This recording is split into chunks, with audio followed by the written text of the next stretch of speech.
Korang tengoklah daripada teruk macam ni sampai jadi elok macam ni, pakai krim herba Cina yang ini je korang.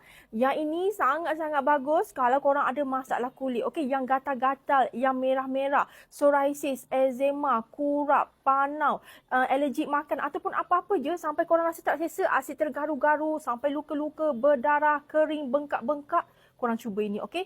Yang ini korang harga murah. Tapi kalau korang baca review dekat beg kuning tu, ramai sangat yang share feedback positif tau. Jangan nak share dengan korang sebab yang ini memang bagus. Okey, korang boleh tengok dulu review dekat beg kuning tu kalau korang tak percaya, dia punya rupa dekat dalam ni macam ni. Okey, korang ambil, lepas tu sapu nipis-nipis saja. Kanak-kanak pun boleh juga, tak ada masalah. Dia tak ada rasa sakit ke, pedih ke, tak ada. Dia just rasa biasa sahaja. Yang ini memang sesuai sangat kalau korang ada masalah kulit. Korang cuba tahu, memang sangat-sangat best. Kalau tengok dia punya feedback tu korang dah cuba macam-macam tapi pakai krim ni, elok.